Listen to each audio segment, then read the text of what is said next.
Hello everyone, welcome back. Today we are going to be making some chickpea-like brownies.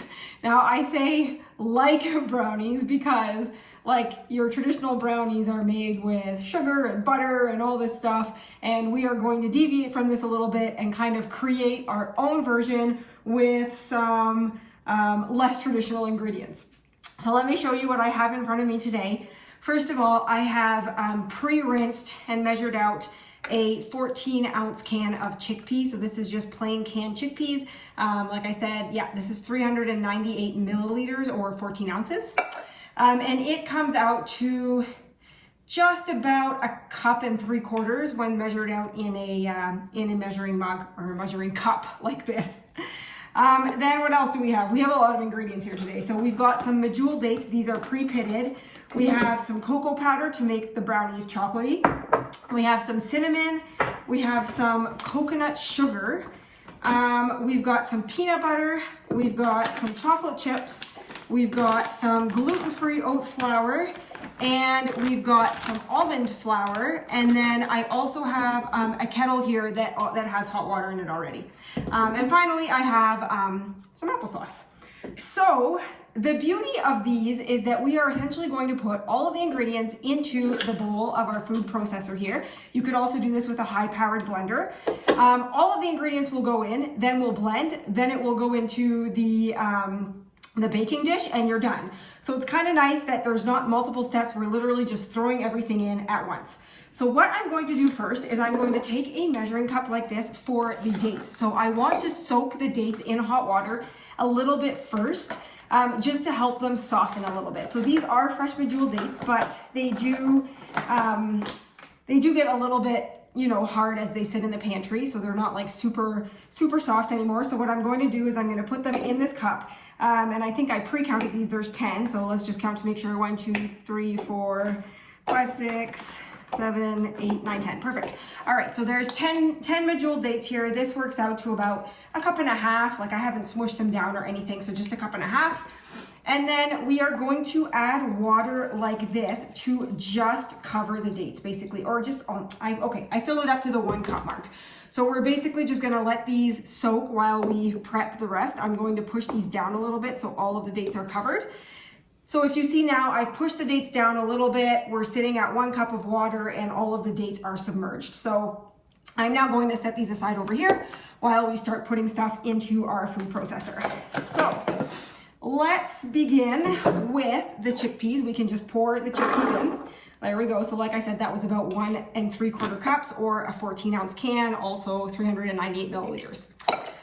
Next up, let's do the peanut butter. So we're gonna add a little bit of peanut butter to these. I know traditional brownies typically don't have peanut butter. I think adding a little bit of nut butter really adds, it adds some nice creaminess to the brownies. So I'm gonna do peanut butter. You could easily do like almond butter or cashew butter or even sunflower seed butter, like whatever nut butter you want. I'm actually going to do, let's just start with a 1/2 cup here and see how that goes. We'll start with 1/2 cup. So let's see here. Oh, I'm basically gonna finish my jar of peanut butter just about here, which is okay. I always have backup peanut butter because, as some of you may already know, it is ultimately my favorite nut butter, possibly my favorite food in the entire world. I could just eat peanut butter all day. So there we go. All right, 1/2 cup of peanut butter. That looks good. Next up, we are going to do the cocoa powder. Now, the cocoa powder obviously is what is going to make these chocolatey. This is just pure cocoa powder. My mom actually orders this, I think, right from Peru, and she always keeps me stocked up on this like very rich cocoa powder. So anyways, any store cocoa powder will do. I am going to put in 1/2 cup of this. So because I just used my 1/2 cup, I'll just do 2/4 here, which will equal 1/2. There's some math for you. All right, so there's 1/2 cup of cocoa powder. Next up, we are going to put in the coconut sugar, there we go.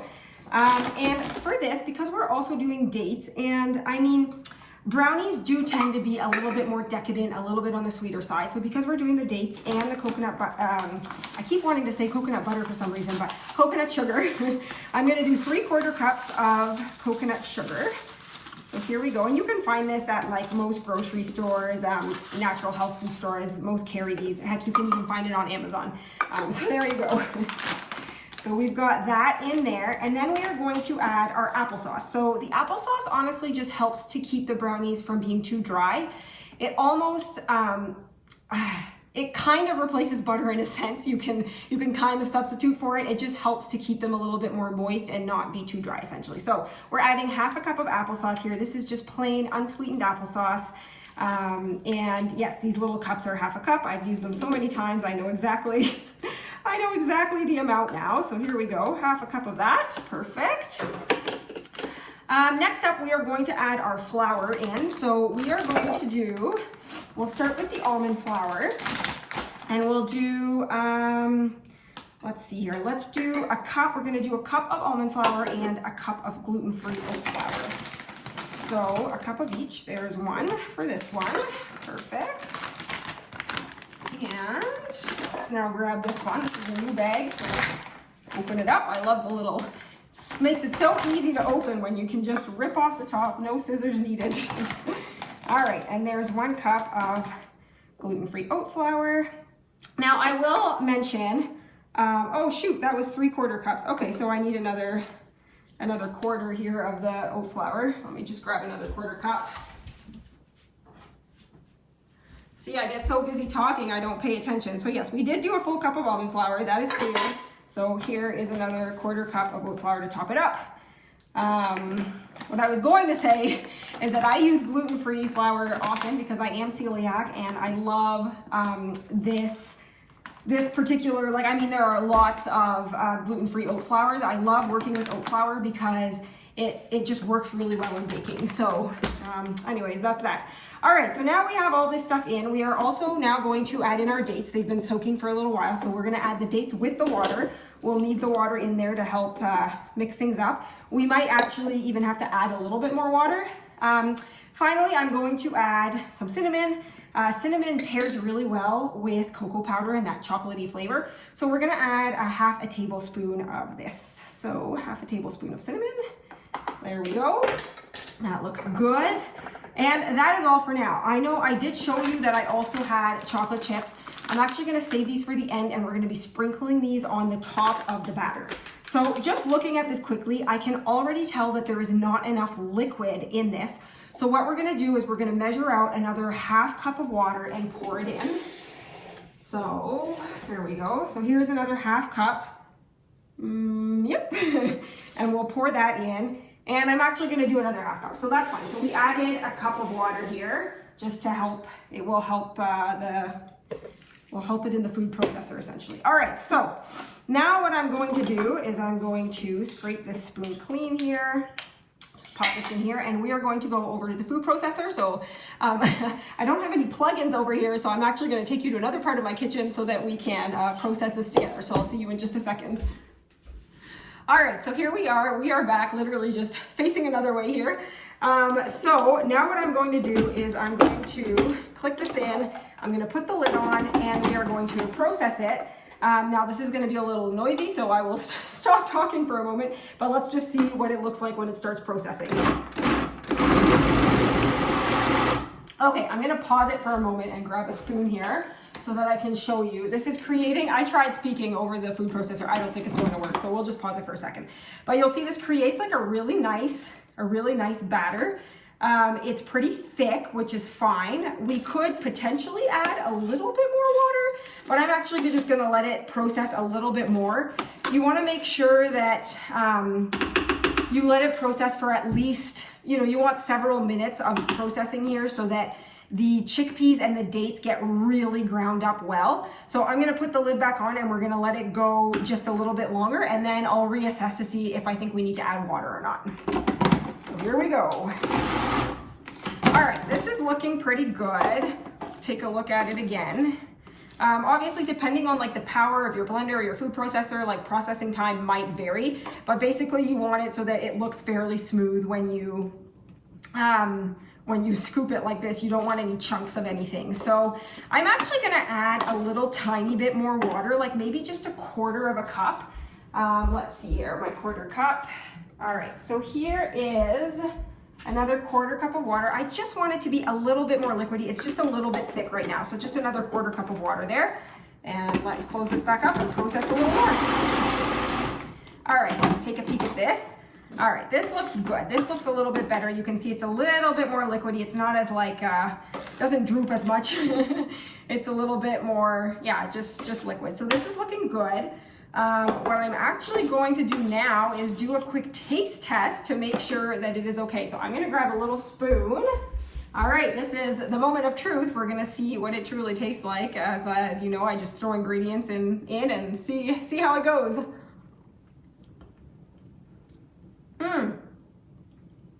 So that is actually quite good. I honestly, you know what? This might sound crazy, but brownies are typically like very decadent and rich, and I actually think it's missing a little bit of sweetness. So what I'm going to do is I'm actually going to add a quarter cup of maple syrup to this to just add a little bit of richness and maple flavor to it. I think it will just be what we need. Obviously, if you like, you know, brownies on the less sweet side, then that's fine.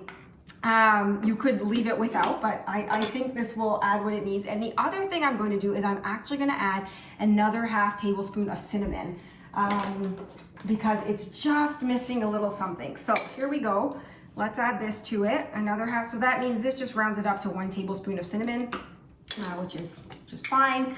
Nothing wrong with a little cinnamon. All right, so let me grab my other spoon here so I can scrape it off a little bit. All right, here we go.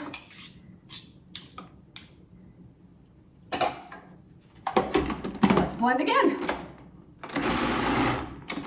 Okay, so this looks good. Let me show you with this big spoon again. Adding the quarter cup of maple syrup actually didn't make it too liquidy. It's actually looking even better now. So this batter looks like a perfect brownie-like batter to me. So this looks good. Now I'm gonna get another spoon and we're gonna try this again. I should have just brought 2 spoons from the get-go to try this, but here we go. Let's give it another try. Okay, that definitely did it. It is, that is good now. Okay, I'm very happy with this. So what we are going to do now, I'm gonna move this over. We will find our cooking spray. I'm literally just gonna coat this pan with a little bit of cooking spray. This is just like a coconut oil spray. I find it super convenient because you can just spray really easily and it's quick and done. And now I'm literally just going to take this bowl off and we are going to pour it into the brownie bowl. So here we go. I'll scrape all of it out here to make sure we get all of it. And then what I'm going to do is I'm going to put this in the oven at 350 degrees Fahrenheit. I'm not going to preheat my oven, I never do. And I'm going to start by letting it bake for 20 minutes and then I'm gonna start checking on it. My guess is that it's going to take at least 30 minutes, like maybe 30 to 35 minutes, but I'm gonna start checking it at 20 just to make sure. The reason obviously this takes a little longer to bake than say like a muffin or a cookie is because it's a lot denser. Like it's, instead of being like a little muffin or a little cookie, you're cooking the entire pan here. So, and it's a little thicker and there's just more of it. So here we go. This looks really nice. Before I pop this in the oven, I'm going to take my chocolate chips and I'm going to sprinkle them on top, and naturally I'm probably going to need scissors to open these. I always think I'm gonna be awesome and be like, oh, I can just open these like this, but it never works. So one moment. All right, so we have our chocolate chips now. I'm going to measure out 1 cup. Oops, and one just jumped right on, it was ready. So there is 1 cup of chocolate chips, and I'm literally just now going to sprinkle these on top like this. There we go. Oh, 1 cup fills it really nicely. All right, so we're gonna have, I mean, you could have done a little less, but this looks good too. It's pretty full of chocolate chips on top. Another thing you could sprinkle on top is like walnuts or like crushed walnuts, crushed pecans. You could do a mix of like the chocolate chips and the crushed nuts. That would also be really good. And so now I'm going to take this, I'm going to pop this into the oven, and I will be back to show you what the finished result looks like. So we'll see you again soon. All right, welcome back. I literally just pulled these out of the oven. I ended up leaving them in for 45 minutes. So like I said, a little longer than the 20, but I wanted to set it to 20 first to check it frequently to make sure we didn't overcook. So basically what I do when I'm checking is I look for slightly cracked top. So you can see here, like kind of here and here, it's kind of hard to see because of the chocolate chips, but there is cracking along the top. It's browned along the edges.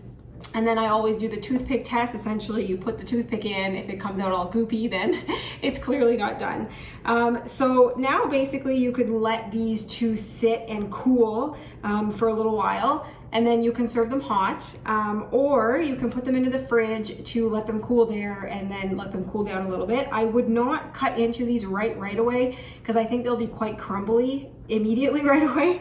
So maybe in like 10 to 15 minutes you can cut into the first piece to see what the inside looks like and to give them a try while they're still warm.